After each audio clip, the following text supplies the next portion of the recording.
Great. Yes, hello, and welcome to the latest episode of Beyond Waves podcast. My name is Trang Dang, and I'm the Policy, Innovation and Technical Service Executive at CIWM. And I'm delighted to be joined by Linda Aspey from the Climate Psychology Alliance. So, in December last year, Linda and I wrote an article on climate emotions, what they are, and how to cope with them with a resilience toolkit. And I have the pleasure of going into these topics in a little more detail with Linda today. So, in this episode, we will dive into how climate emotions are shaping people's responses to the ecological crisis and the role of communication in framing the conversation around climate change, as well as, I guess, the importance of building emotional resilience in both individuals and communities in the face of ongoing environmental disasters. But before we do that, Linda, I'd just like to give the space to you to introduce yourself first and tell us what you do. Well, thank you very much. Thank you for inviting me, Chang. It's lovely. Always lovely to see you. So what I do is, and what really more importantly, what the Climate Psychology Alliance does, is we help people to understand humans' responses to quite some complex cultural, individual responses as this crisis unfolds, and we are having to face quite difficult realities. So we help in the understanding of, why do we think and feel the way we think and feel and respond.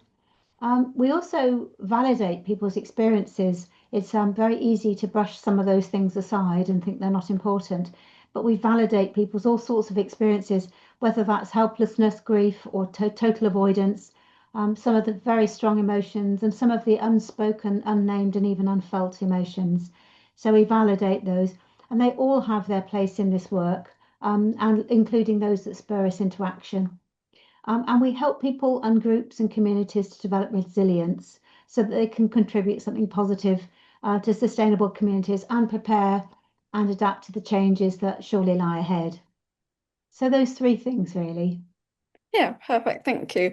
And I think just for someone who is not familiar with the word climate psychology, and I know that you Mm. already addressed that in your answer earlier about, what the Climate Psychology Alliance does, but could you just give us a little bit more about that, Sure. what it's like to put the two terms together and what that actually means if someone wants to know more about that. Yeah, absolutely. Often people think about, if they hear the word climate psychology, they think that it might be to do with getting people to change their behavior, Mm, how to put your bins at the right height so people put their recycling in the right slot. Or they think about it in terms of, oh, it must be to do with eco-anxiety, or it might be to do with conspiracies or something like that. The reality is it's not, we're not particularly behaviorally focused. We're not those, we don't focus on that kind of psychology. Whilst it absolutely has its place, we would call that sort of mainstream cognitive psychology. That absolutely has a place. We focus really on what we would call the psychosocial systems. What are the things that have got us to where we are? How do they impact us? How are they impacting daily life? How are we responding to it? How do we begin to notice what is often hidden, to understand some quite complex things that are going on from the system and within us, within societies and within groups? So it's not like for example, you could say that there's a whole school of psychology which looks at how can we measure how people might react here? And that's really useful, but it's not what we focus on. We focus on what are the things that are causing us to behave in this way? What are the things we've built unknowingly and sometimes knowingly, that are causing some of the harms to the planet? We also look at people's relationship with the living planet and the rest of nature. And really importantly, one of the key focuses of our work is on building cultures of care. How do we build communities that are strong enough to withstand what's happening and what will happen? And so, as a result of that, and not many of us are psychologists. I'm actually not a psychologist by training, although I have worked in psychology for many years. I'm actually by training, I'm a coach. I've been an HR consultant, I'm an organization development consultant, and I'm also a psychotherapeutic counselor. So I've worked in counseling, I've worked in trauma, and so forth. So a lot of our members are not psychologists. They are people with an interest in climate psychology. And just to say briefly, it's a field that's been around for about 12 years. So, I mean, it's been around for a while. but it's kind of psychology, like CPA came into being around 12 years ago, as a group of people interested in, whoa, isn't it interesting how we're responding? Isn't it interesting what's happened here? And how are we looking after people in their emotional lives? So we are an evidence-informed organisation, but we don't always only have evidence-based work. Thank you. Yeah, I think before we move on to the very detail of the communication, the action there, Mm, I just want to talk a little more about the kind of eco-emotion side of things first. mm, And I know you already mentioned some of the climate emotions, examples of them, but I'm also interested in the emotion, the more often kind of perceived negative emotion around despair and anger. And I'm interested in knowing whether they can also spur action as well. So I guess, when you get reach to the point of feeling very, desperate about the environmental crisis and want to do something about it, can we still move on from that? And what mm. sort of things, yeah, could help us do that? Yeah, yeah, absolutely. I think that all emotions have their place in this work, and they can come to us and be with us and others at different times. It's just worth noting that there are people around the world who've been experiencing extreme weather events, extreme poverty as a result of climate crisis, loss of home, migration, increased disease, all of those things. And so to be talking about climate emotions and things like anxiety can feel a bit indulgent. Mm. But they do all have their place. We are all on the world in the world impacted at various levels. And so, depending on our level of awareness, we can have different emotions. For people who aren't yet ready to look at it, and that includes vast numbers of people, because it can be a bit overwhelming. The emotion is actually often unvoiced, unsaid, and unacknowledged. So that's overwhelm, really. Powerlessness, hopelessness, despair. Sometimes they're just not even talked about because we have to find ways to carry on every day. Just carry on with life. For emotions like that's come out, like despair or anger or rage, they can fuel people into action.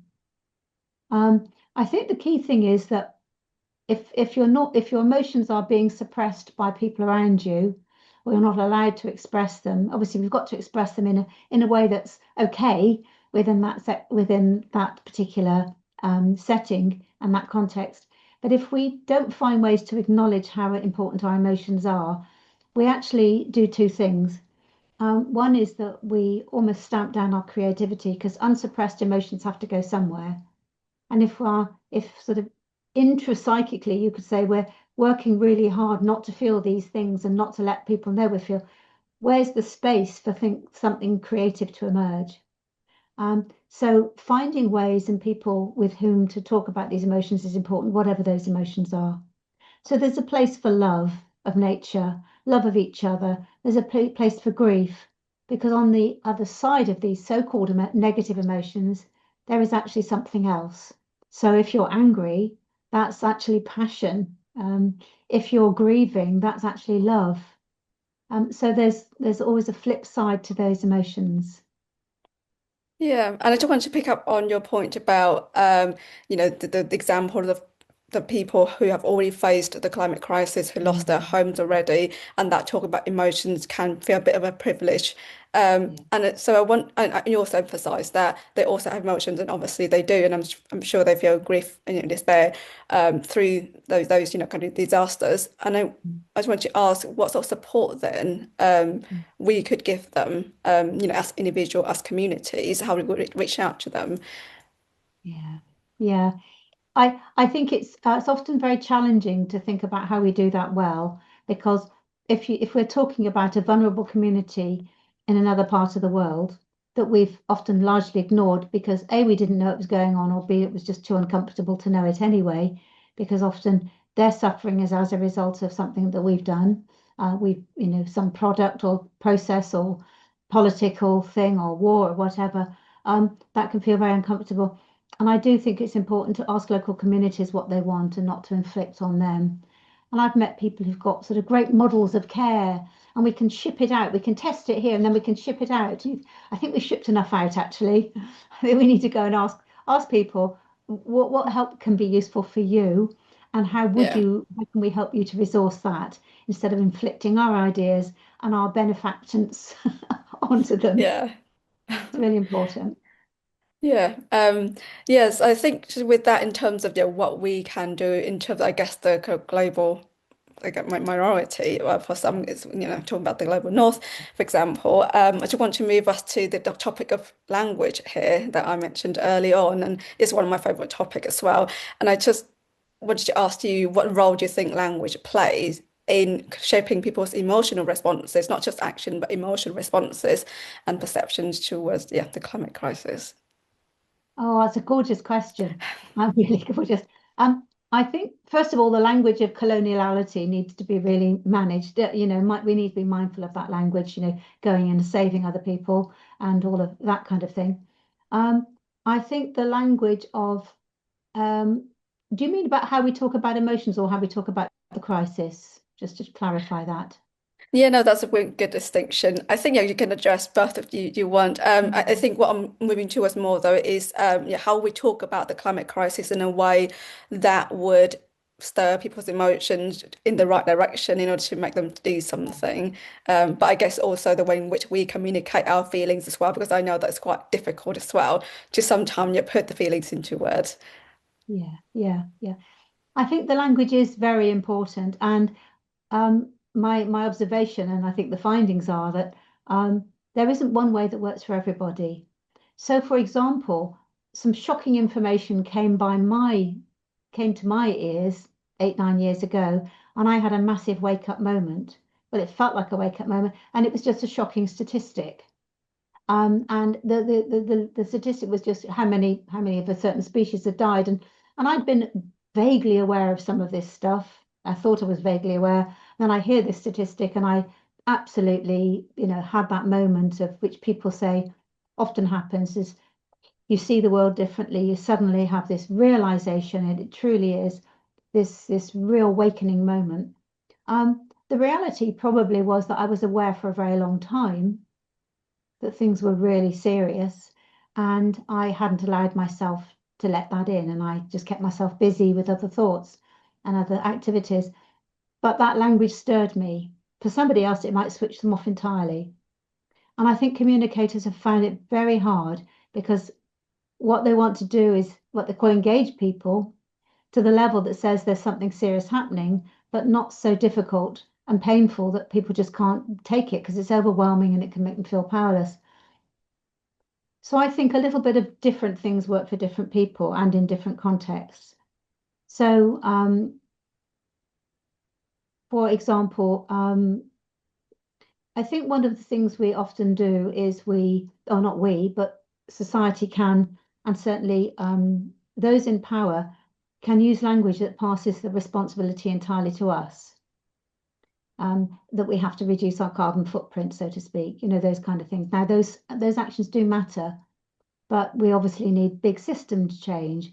But we can be told you're not doing this, and we need to do more of this and do less of this and whatever. And that can leave us with the burden of guilt.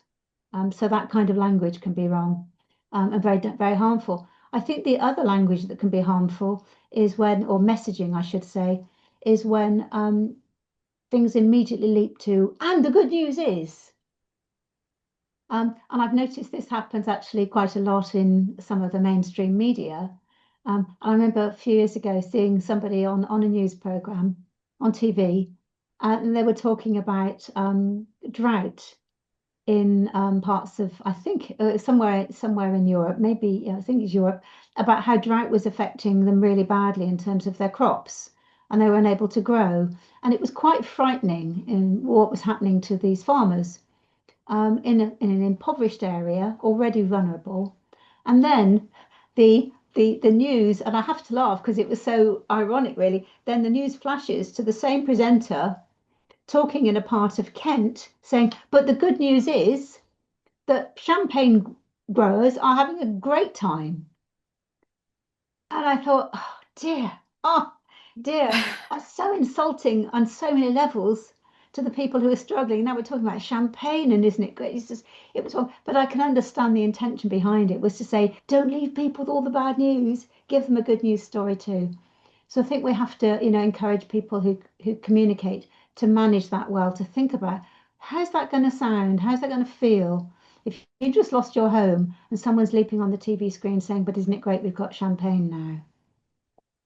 Yeah, no, there's several points I could pick on that, and I think it's I also had the same story that I could share in terms of how I came to this, and it, Mm. wa- it wasn't necessarily language, to be honest, but you could argue it's a form of language. So I just remember that during my third year, we had a module called Utopian Studies, and we did lots of, well, so my lecturer was showing us lots of pictures about, plastic pollution in the mountains of like, discarded clothes or furniture and all that. And I just looked at them and I didn't actually feel anything. And I just thought, like you, I was like, oh, I'm aware of this now, like all these problems happening, but it didn't touch me for some reason. And it was only when I watched a BBC documentary on pangolin being one of the most trafficked animals in the world. And there's a story to tell everyone how I came to this climate space.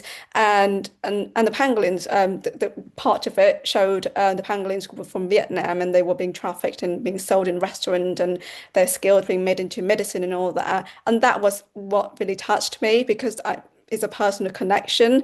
And I'm, in my work, so I'm interested in how we could, unlock that personal connection, in some way, just to touch people's hearts and how to communicate, in ways that would do the same. And then it's part from my research as well, where I looked at climate fiction, and then I would read novels where they would have certain words or sentences that but just it's so nice to read, and it actually touched me in terms of how I would read those words on the books and then look up, at nature, at trees, birds, and all that, and then feel the instance of appreciation that that I wouldn't have before.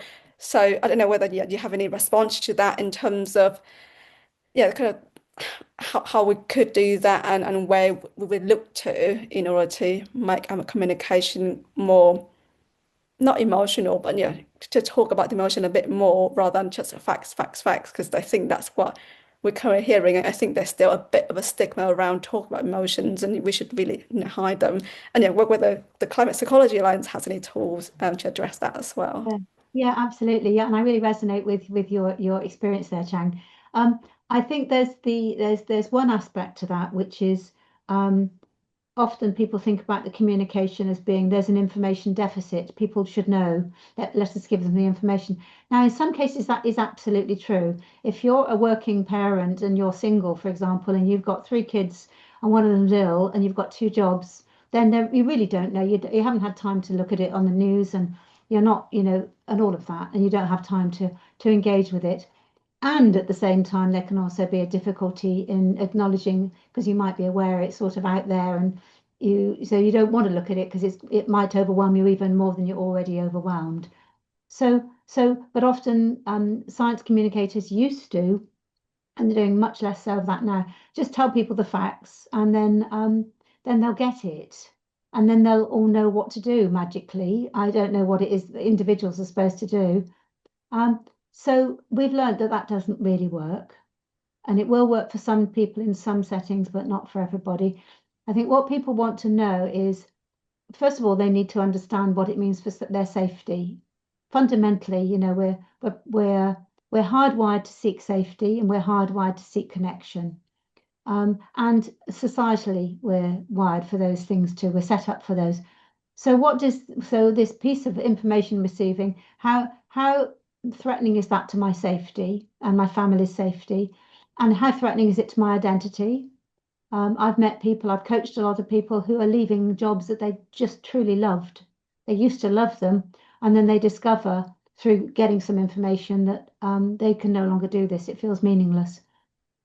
So there's that thing about how do we make it have meaning for people without overwhelming them too much. And I think once the other thing is this sort of pangolin story. I think nature does often connect people to how they really feel, and it can provide a wonderful bridge. And once we begin to understand that we've forgotten in many ways, we've forgotten that we're part of nature. And the pangolin story really, really touched you. The story that touched me was about butterflies and how much they declined. And I've never been a butterfly watcher, but it was something about the whole thing. And so people are beginning to realize that where we have been disconnected from nature, that really is key to us caring again. And you might have heard from no, you have of the work that reconnects from Joanna Mhm. Macy, that when we can remember that we are part of something else, and that can cause us to feel some painful feelings, but it reconnects us to our capacity to care. And through that, then we might want to engage and take action. The other thing I would just say is that on the engagement thing, a lot of climate communications has been in historically about getting people to do something, getting people to reduce this, getting people to do that. I don't know many people that like to be told what to do or to be got to do. I'm going to get you Yeah. to do this thing. So I think we're shifting from that into creating communities that can, creating communities that can be together, creating communities that listen to each other, creating communities that can have difficult conversations and care for each other and get ready. And also not just get ready for those communities that around the world haven't had the luxury of not being able to talk about it because it's on their doorstep, and has been for years.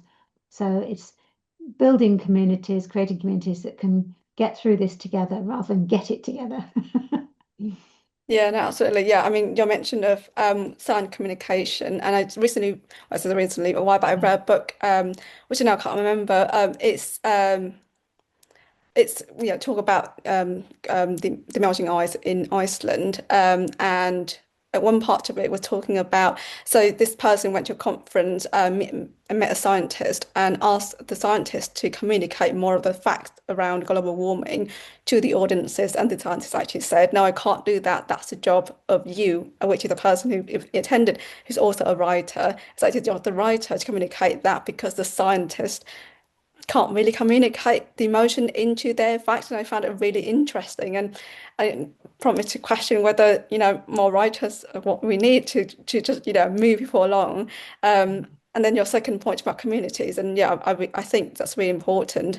And certainly I agree that, no one wants to be told what to do, and it's important building communities to just sitting with emotions, I think, because what sort of prompted me while you were talking was this, well, basically coming from philosophers, Timothy Morton, idea of beauty, and what they found, what they said was so interesting was that, so for example, when you approach a painting, some even will ask you what do you find really beautiful about this painting, the person might say, oh, I don't know, it might be the color, it might be, the pen or whatever, but it's the feeling that comes first. When you approach a painting, you suddenly find it beautiful, and it's action that's then come later. So I think going back to the point of building communities, I think it's important that we stick with our emotions, we understand how we feel about things first, and figure it out first, figure that out before we actually move on to decide what it is that we want to do. Because as you said, something can just paralyze us. And I think having that space, just sit down and understand the relationship that we have with each other and with society, can really help us think through what it is I need to do now, rather than just stomp into action, which might actually result in something, I guess, negative. But yeah, I think that's Yeah, what, yeah, yeah. that's a good point. Yeah, absolutely. And Timothy Morton's work has been really so useful in helping us to think about how powerless we can feel in the sense of this big intent, as you all know, the term hyper object. It's so big, we don't know where to start with it, and we can't see it as well. And we can't even imagine some of it. I think it's also useful to think um, about this from people like Ian McGilchrist, who writes and speaks so beautifully. And I really would encourage people to look up Ian McGilchrist's amazing work. He's looked at the right and left brain. He's a neuroscience, he's a medically qualified doctor, a psychologist, oh, you name it, he's got it. It's being around Ian is like sitting at the foot of Aristotle. It's absolutely amazing. And he's a very kind man, and he invites us to think about belonging. He invites us to think about beauty, about God, about spirituality, and about how wonderful it is to be alive on this wonderful, incredible planet. And his work around the right and left brain, and why and how the different hemispheres do different things, and how the emphasis on this left brain world that we've developed, the sort of neoliberal world of thinking about things in measurement. You know, you can't really measure beauty. You can't really measure how much you love your cat. And it's very hard. We can't measure the pleasure of sitting and watching some birds fly, or watching a flower, or what a bee doing its work. You know, where's the scale for that? Um, so reconnecting again with nature is an incredibly beautiful thing to be able to do. And we are not the only animals that do it. You know, we have actually forgotten we're animals, but we are lots of other creatures. Look at beauty, look at nature, and my cats gaze out of the window all the time, looking around. And you know, Yeah. and you wonder about those moments. Do they have wonderment moments too? Um, and there's a terrific amount of work being done in helping people to be back with nature, but not to use it and not to extract from it. You know, oh, nature makes me feel better. It's, you know, I can go into and be with nature and appreciate its beauty and be grateful for that beauty. And just on the subject of language, is a wonderful body of work that's been developing over the years around the idea of eco-linguistics, about Mm. how nature language is used every day for good and for bad. How some of the language you use is really quite detrimental to animals. You know, we talk about vermin, we talk about sea infested, shark infested waters. Excuse me, that's where they live. Yeah. We talk about animals with Mm. such disdain often, and it's really interesting when you start looking at and how marketing uses Mm. animals, and language of often detrimental language, about animals and our relationship with them, and how the eco-linguistics looks at that differently and says, well, look at that, how we use the images of animals, and also we use them to con people. You know, happy eggs for the 85 billion chickens that are kept in confined small factory farms with no room to turn around and made too big so they can't even stand on their own legs, and yet they're sold as happy eggs. You know, the eggs are sold Yeah. as happy eggs. So how language is used, uh, cynically by corporations wanting to make money. Yeah. So It's and there's a interesting. free, Yeah. sorry, there's a free eco-linguistics course if anyone is interested. Just go online and look at the International Association of Eco-Linguistics. There's some fantastic stuff that's really inspiring, and you don't need to be an ologist of any kind to really enjoy it. Yeah. Yeah. How No, about you? Do you use that in your writing? I'm sure you do. yes, no, yeah, I wasn't going to touch on that point, and I'm not sure if I entirely agree. And I mean, obviously, all the examples you mentioned, I agree, but I think we tend to use sort of fancy, nice language around animals as well. And sometimes it could be also negative. It has a negative impact on the way we relate to the world. I'm just thinking of the works of, authors like Lorna Haraway or Anna Singh or Timothy Morton themselves, about this idea of staying with us travel, about the idea of dark ecology, about contamination and all that, and how they see nature as not this harmonious, nice, lovely little thing that you look at and appreciate and take resource out of, but whether it's very messy, it's contaminated, it's disturbing.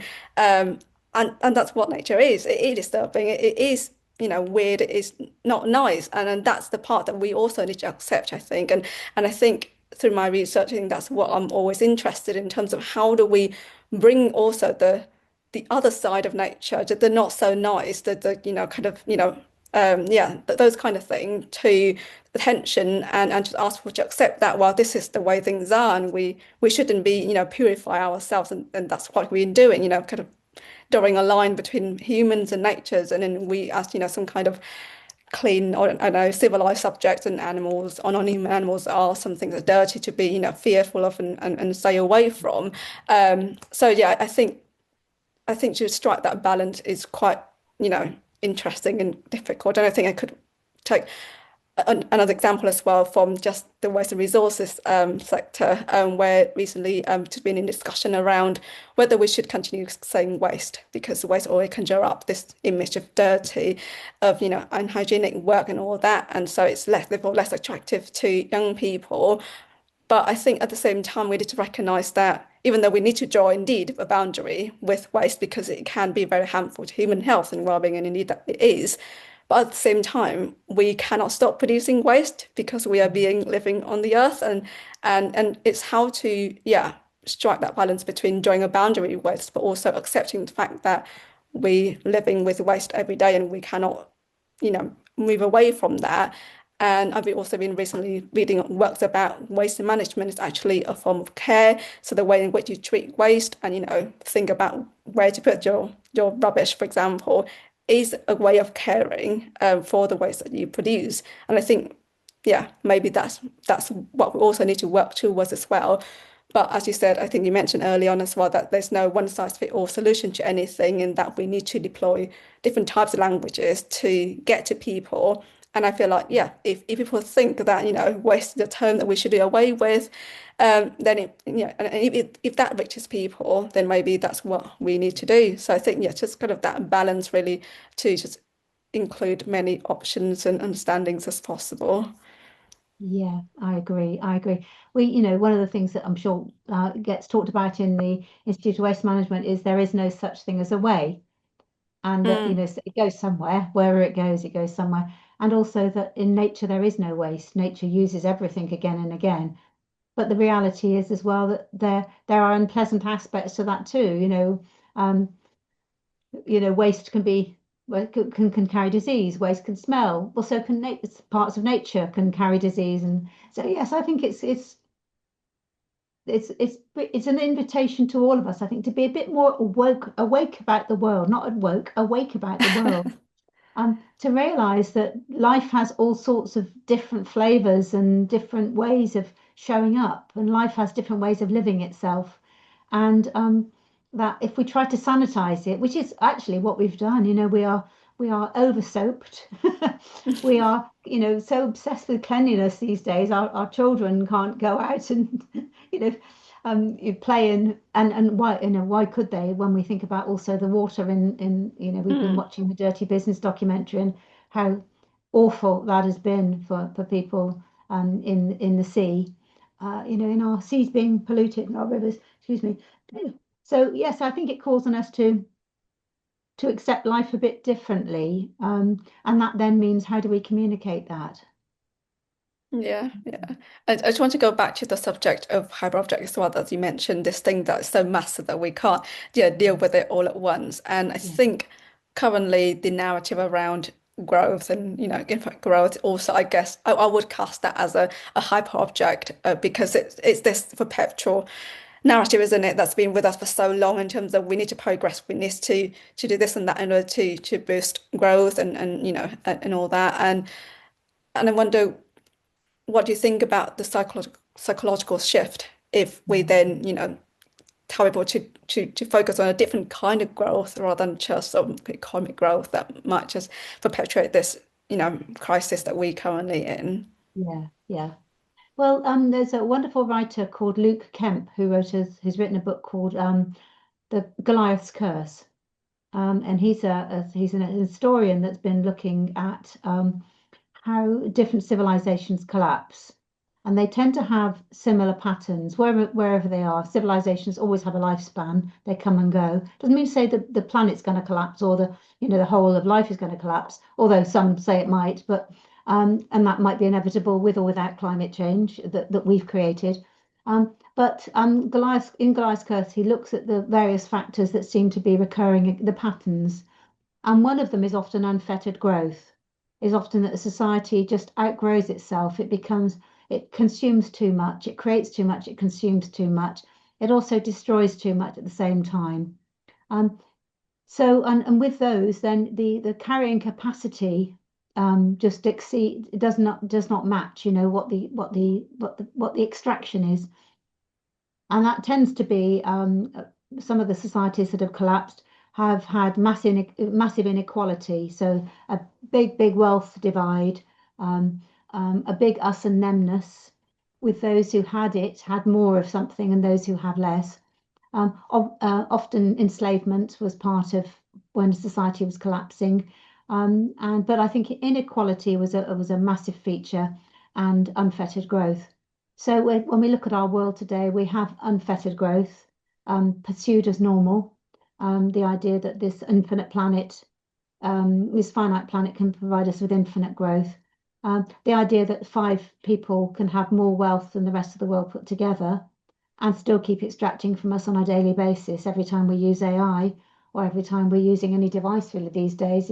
Just going to my bank and I'm just banking on someone, I'm using some kind of artificial thing that's extracting data and resources and my mind and my cognitive capacities. So the idea that we can degrow is there's a school of thinking called degrowth from people like Jason Hickel. The term itself tends to put people off. Often they think, what do you mean degrowth? Because humans don't like to reverse on something very much, Yeah. do we really? We don't think we're going to have less. But there are many societies that are finding ways to live with less and to live within means, to share more, to have more equality, to be mindful of what they're using. And there are plenty wonderful examples of that all around the world that we can perhaps do a bit more learning from.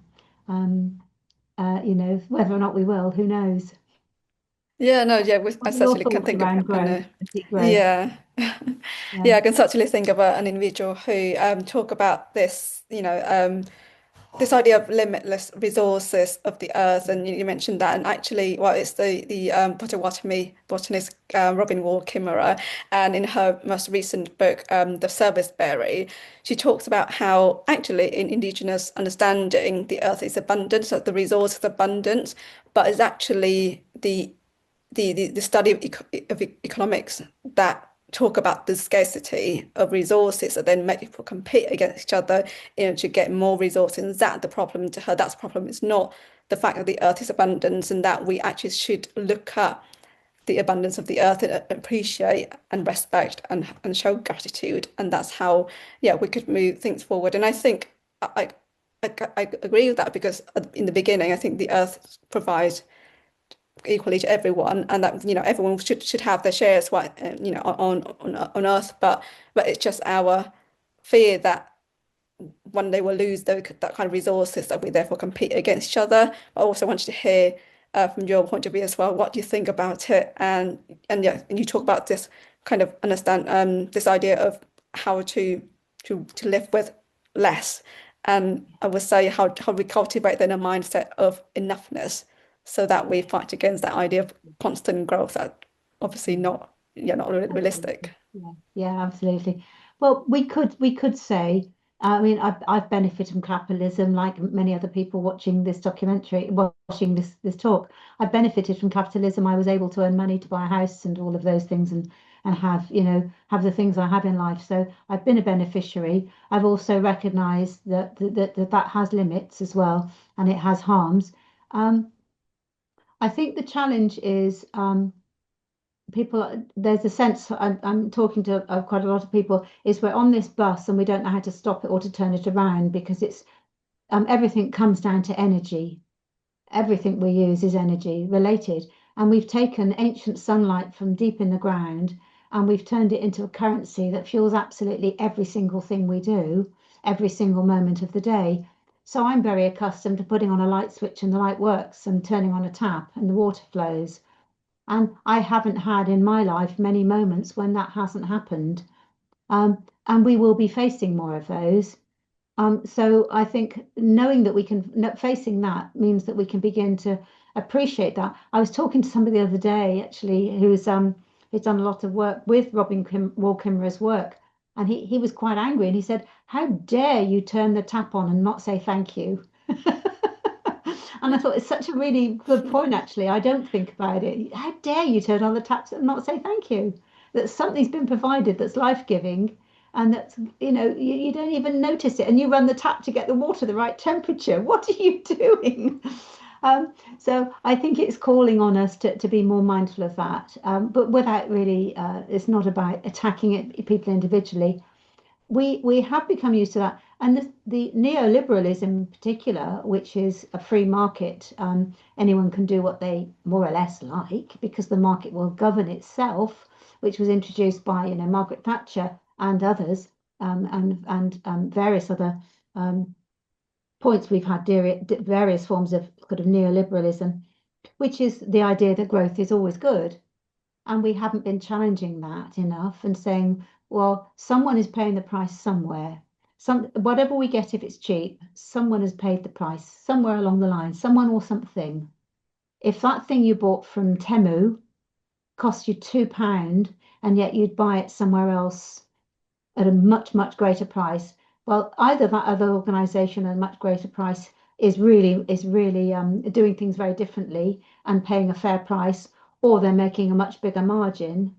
But you buy something and then you ship it across from wherever it's been sent, from Temu as an example, or Shein, then something somewhere is paying that price, and it's not always us, although actually, ultimately, it is, of course, because if I put something on that's made of plastic and I open up the container and the plastic fumes hit me, then I've just given my brain a nasty little overdose of whatever. Um, Stuff, and I put it in my washing machine and it pollutes with forever chemicals and microplastics and so forth. So we are all paying a price. We just don't necessarily realize it. And that as we know, that's called externalizing the costs. So we're used to externalizing costs a lot. Um, and I think these days it's just reminding us to, you know, um, people have had all sorts of hardships in their lives along the generations, and it's when we we we become less conscious. I think we become less conscious, and that can fuel the sense of selfishness without necessarily thinking about other kinfolk. And that's what we're being invited to do now, is think, what's happening? What am I doing here? But it's a hard one to do without getting into sort of blame language. Oh, you've just done that and that was really naughty, or whatever, or really Yeah. sinful. So yeah, Yeah. Yeah. times need to change. Yeah. Yeah, I mean, yeah, we'll come back to that topic shortly. But I think what you mentioned about this person asking you to you say thanks, when you use the water, it just remind me of a quote that always stays with me, from Kimura's book, Braiding Sweetgrass, which is a beautiful, beautiful book. I fully recommend to everyone haven't read that yet. But it's a quote that say that if you think of a maple tree as a person, you will think twice when you take out the chainsaw. And that quite always stays with me because it gives you a way of seeing the world that's different from how we've been seeing the world. And I remember mentioning that to a friend and say, "Oh, I'm happily seeing the plant out there as a person, a cat as a person." And they were very confused and was like, "No, it's a thing. It's not a person." But then I also say, "Well, but what is wrong with seeing the person? Why do we have to put a copyright on person and referring only to humans? Like, why can't we see others as human?" And I wonder if we start seeing those non-humans as person, as people as well, whether we change, our mindset, we change our way in which we treat them. So I don't know if we see a piece of clothes to a friend as, embedded with memories, with meaningful things, we might think twice when we want to throw it away when it's still perfectly, kind of wearable. So yeah, so that kind of, I think, just back to the topic of language as well, and how the way we think very much kind of orient the way we act and feel as well. So yeah, it's Yeah, just yeah, yeah, absolutely. I mean, talking of Robin Wall Kimmerer's work, which is that beautiful, she's done that beautiful. She's done a sort of a summary of the Potawatomi's sort of philosophy of how called the honourable harvest, which you probably know, which is never take the first, never take the last, never take more than you need. Be grateful for what you have. Ask for it yeah, before you take it. Give thanks to it when you've received it. Those kind of things. It just makes there's a kind of reverence in a way without religion. There's a reverence and a sacredness without necessarily being religious. This kind of gratitude for what incredible stuff, what an incredible place this is, and incredible gifts we're being given. I read a couple of years ago, and I'm just on a new one now, on the intelligence of plants, which is just mind-blowing stuff. A wonderful book by Zoe Schlanger called The Light Eaters, and looks at how plants actually eat light and how they have all different forms of intelligence. A bit like some of the books around trees, the mother mhm, tree, finding the mother tree, and also things around mycelium, and how all of these beings have incredibly intricate lives. I mean, plants, for example, have 47 different ways of communicating. 47 yeah, or 47 different senses, I should say. They can see, we think, they can detect light, they can smell, they can touch. And it was just because they're static, we think of them as static. They have incredible intelligence. They communicate signals. They can seek out certain compounds they want. So they can seek out when they want only nitrogen, they'll go to where nitrogen is and their roots will take them there. They can close up if a fly lands on them. They can do all sorts of incredible stuff. They can turn around to face light. And we think they're just plants. And there was a really touching moment when in another writer, Pablo Calvo. Now, what's his book called? I'll look it up. It's sorry, Paco Calvo, and he writes about plant intelligence. I think it might even be called The Secret Life of Plants. Shocking that I don't remember because he is quite a pioneer. And he was interviewed on a podcast, and the interviewer said to him, I think he's already vegetarian. And they said, but now you know about the intelligence of plants, whether or not they're sentient is a whole different argument, but they do have intelligences. They're just different from ours. Now you know this, how do you feel about eating them if you've been a vegetarian? And he said, I'm been a bit, well, everybody has to live, food, that's the messiness of life. But quite honestly, I went out that evening into my garden and I pulled some carrots up and I was ever so careful. I'd normally just yank them out of the ground. Yeah. And I just thought, oh, thank you.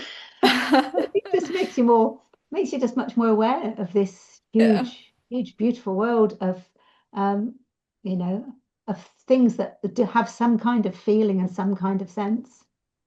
Yeah, I guess it's a lesson of humility, isn't it? That we often see ourselves as all superior and better than all of the non-human Mm. animals and plants and all that. But yeah, I mean, we haven't cracked the code for treating cancer yet, so clearly we're still very much behind all of those dear tiny, tiny cells that are doing brilliant work of moving around the body and making us alive. So yeah, Yeah, yeah. We can send people up onto a spaceship and talk about, land to go around the far side of the moon, but we can't sort out how to raise chickens and pigs in ways that are kinder and more humane. And we put them into this miserable, hellish existence en masse. 85% of our chickens, for example, are raised in factory battery farms. It's just we can put people on the moon. Why can't we do this for the food supplies? Yes, we need to eat, but why can't we do that and put more effort and care into how these little lives are lived? It's just shocking. yeah. And just talking about those both good news and bad news about the climate. I just want to bring it back to the topic of climate psychology, and I want to ask you what then resilience really means then in the context of climate change, and how do we build that emotional resilience in both people and community, especially those already experiencing climate change. What does it look like to them? Yeah, yeah. Well, I think resilience has often got a label of, let's just bounce back from this bad stuff that's happened. And of course, again, there are communities around the world that are having to do that. They may not have had the chance to build. If we think even just closer to home than we're used to, in Spain and Italy, with massive floods, 200 people last year killed in a flood. The community wasn't prepared for it. They hadn't thought it would happen, and cars and homes were piling up, and it was 200 lives lost. So, how does that community respond? So it's not about bouncing back and just oh, we're fine, and being strong. So I think first of all, it's useful to think of of resilience as something that is really the glue that holds people together. An individual can be resilient and they can develop resilience, but it's really the system that supports them to be that makes us all stronger if we build resilience together. And that comes really in how we relate to each other, how we learn how to talk about feelings, really, because if we're not talking about feelings, then we're moving straight into avoidance because the feelings are the painful bit. From a climate psychology perspective, it's a bit like I used to be asked to do stress management workshops, but we weren't allowed to call them stress management. We used to have to call them resilience and well-being workshops. I mean, I still got asked that actually, but you couldn't call it stress because that implied that there was something in the system Hmm. or that it was a weakness in the individual. But we all have our own limits and we all have our own stresses and strains in life anyway. So I think resilience building comes from if we take a sort of head, heart, hands approach, if we, I think we need to find out more when we need to discover for ourselves and our communities more about what are some of the threats that we do face. What are some of the ways of mitigating for that? What are some of the practices that we can be building in? And hearts, how do we actually talk about some of the difficult feelings? How do we build communities that can manage conflict during difficult times? Because any form of external threat, like an event, an extreme weather event, can cause all sorts of conflicts within communities. So how do we build for that with our hearts? How do we show care? And as one of our elders in the climate psychology field, not that old actually, not much older than me, but actually I regard them as a thinking elder, Sally Weintraub, is a Mhm. psychoanalyst specializing for many, many years in climate, is how do we build cultures of care, considering that Mm. neoliberalism has really encouraged individualism, look after me, look after my family, look after my little castle. How do we build those cultures of care that can help people to respond well together and look after each other? Because we know people are difficult to live with. We're difficult to live with in good times, difficult, harder in challenging times. So I think climate psychology can help us to do that, and importantly, um, find ways to address those feelings that we do have, which can be quite primitive. Some of the feelings and fears we have around climate, and destruction of life. Let's face it; these are existentially threatening things. They're difficult to comprehend. They're difficult to think about and still function on a daily basis. So, understandably, we push them away. And some of these feelings are actually quite from very early experiences of our infant development as we were beginning to find our way in the world when we still didn't even have words for what we're experiencing. And, you've probably, seen a little infant baby crying in terror because it's doesn't know where it is, and it's cold and it's wet and it's hungry and all of that. And so some of what's happening is at the same existential level of, am I going to survive? Am I going to be okay? And so we do develop in, one of the ways we look at this through the lens of climate psychology is that we've developed various strategies, quite normal strategies, to cope with what's happening. And we use them all the time. If you know a friend that tells a joke when things get really sticky, they use humor just to diffuse the situation. They may not consciously have decided to say, I'm going to tell a funny joke. They're just feeling really uncomfortable and they say something and then they go, oh, what did I say that for? That was a really bad joke. Or we use various forms of denial in order to kind of compartmentalize what's happening. So I think the communities can recognize that we use these things and they're normal. But if we overuse them, they stop us from being able to look at what's happening and to face it together. So climate psychology should be, we hope that through the work of our work at the CPA, we can encourage more people to have those conversations without saying to somebody, oh, you're really defensive. Because, of course, if you say to somebody you're really defensive, they get defensive. I would. But how Mm. we encourage communities to begin to talk about their feelings much more, um, and so that we can sort of process them. And once we've begun to process our feelings, what often, nearly 9 times out of 10 happens, um, is people express absolute relief that they can say what they've been feeling without being told off or being dismissed or gaslit, which is even worse, particularly for young people who are told by their parents, don't worry, it's going to be fine, or they can be told that. Um, to finding ways to say, okay, yeah, it is serious, it is bad, and your feelings are really valid, whatever they are, whether they're overwhelmed or feeling nothing, that's really valid. And there are lots of good things happening around the world. Yeah, so, and lots of Yeah. good things and good people doing stuff. If you want to find out more about the Climate Psychology Alliance, you can find us online, climatepsychologyalliance.org. Our members include all sorts of people. You do not need to be a psychologist to join. We've got academics, yes, but we've got therapists, we've got psychologists, we've got coaches, we've got people in art, in the arts world, we've got people who are activists, we've got people working sustainability. Really, anyone is interested in how we're responding to the climate and ecological and social crisis and understanding some of the underlying systems and psychology that are sort of fueling and triggering them and creating and perpetuating them. So we really do welcome anybody joining us, and we hold some great meetings. We have great support spaces. And if you yourself personally want to find out about how you can get support for any anxiety, for example, in young people who are often feeling really quite isolated with this, then we have a youth team. We have youth spaces. We run by youths for youths. We have also we do climate cafe listening circles for the public, and we also offer training for anybody in a community or an organization. And we've got several organizational clients now that run regular climate cafe listening circles for their staff as part of their wellbeing offering. So any of those, please do contact the Climate Psychology Alliance. We'd be very happy. We're a non-profit organisation. We're charitable organisation. We're really pleased to be able to offer help where we can. Absolutely. And yeah, thank you so much for that. And I think, yeah, that's a good note to end this podcast on. Mm. So I'd just like to say, yeah, thanks so much, Linda, yeah, and for being here and talk to us about climate psychology and your topics about language and growth and, how we navigate all of that with, a bit more emotional intelligence, I think, around, how to communicate our feelings, how to sit with that and how to just give it a bit more space and grace, really, and not just always try to push them away.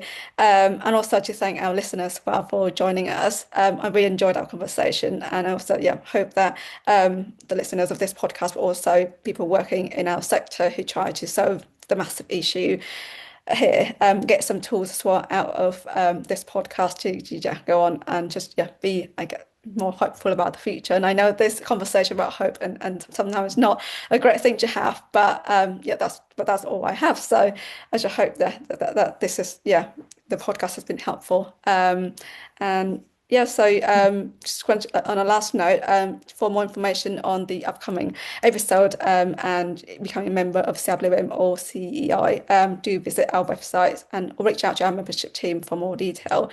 And if you enjoyed this episode, make sure to listen to our previous podcast as well. See you next time for more rubbish talk.